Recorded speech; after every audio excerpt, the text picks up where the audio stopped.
নতুন ভারত গড়ার লক্ষ্যে আবারও বৈঠকে বসলেন নরেন্দ্র দামোদর দাস মোদি। রাজধানীতে কেন্দ্রীয় মন্ত্রিসভার দ্বিতীয় বৈঠকে দেশের পঞ্চদশ প্রধানমন্ত্রী বুঝিয়ে দিলেন, স্বচ্ছ কর্মক্ষম প্রশাসনের কোনো বিকল্প নেই।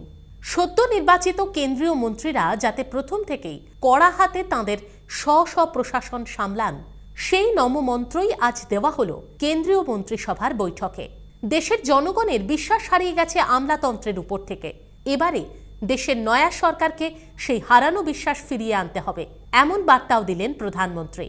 বিভিন্ন মন্ত্রকের মধ্যে প্রশাসনিক সমন্বয় সাধন করা, আমলাতন্ত্রের উপর আস্থা ফিরিয়ে আনা, উদ্ভাবনী চিন্তাধারাকে স্বাগত জানানো, স্বচ্ছ প্রশাসন, শিক্ষা, স্বাস্থ্য, জল, বিদ্যুৎ এবং পরিবহন ব্যবস্থায় অতিরিক্ত নজর, গভর্নেন্স, স্থায়ী সরকারি নীতি, সময়ের মধ্যে কাজ শেষ করার লক্ষ্যমাত্রা রাখা, জনগণের সঙ্গে নিয়মিত যোগসূত্র রাখা এবং জনমুখী প্রকল্প নির্ধারণ করা। মোট 10টি মন্ত্রে আজ তাঁর মন্ত্রীদের দীক্ষিত করেন নরেন্দ্র মোদী। তবে মন্ত্রিসভার বৈঠক শেষে নরেন্দ্র মোদী নন। সংসদ বিষয়ক মন্ত্রী ভেঙ্কাইয়া নাইডু একটি সাংবাদিক সম্মেলন করে বলেন, প্রধানমন্ত্রী প্রত্যেক মন্ত্রীকে 100 দিনের কাজের লক্ষ্যমাত্রা স্থির করার নির্দেশ দিয়েছেন।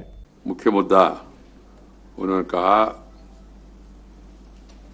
गवर्नेंस, सुशासन।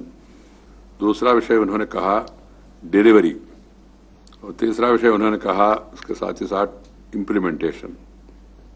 और जोर दे के ये भी कहा जो स्टेट गवर्नमेंट से जो चिट्ठियाँ आती है, रिप्रेजेंटेशंस आते हैं, उसको इम्पोर्टेंस देना चाहिए, उसको अध्ययन करके तुरंत रिस्पांस देना चाहिए। प्रधानमंत्री जी ने ये विषय भी कहा है, पहला 100 दिन में हर एक मंत्री अपना अपना टाइम टेबल तय करे, प्राथमिकता क्या होना चाहिए, प्रायोरिटी, और जो इश्यूज पेंडिंग है डिपार्टमेंट में, पुराना सरकार के कारण से हो और भी कारण हो, उसको प्रायोरिटी देके तुरंत उसका समाधान करने के लिए प्रयास करना चाहिए।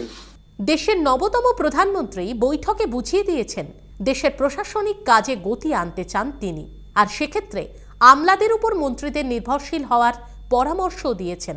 যদিও আমলাতন্ত্র বিরোধীরা মোদির ওই আমলা নির্ভরতার পরামর্শে কিছুটা হলেও ভুরু কুঁচকেছেন, কিন্তু এটা তো বাস্তব। সৎ এবং কর্মদক্ষ আমলারাই পারেন প্রশাসনিক ব্যবস্থার দায়ভার সামলে মন্ত্রিমণ্ডলীকে উন্নয়নে গতি আনতে সাহায্য করতে। এখন দেখার নম্বর 10 দফা মন্ত্রে কতটা নতুনত্ব আসে দেশের প্রশাসনিক ব্যবস্থায়। Bureau report, CTVN plus.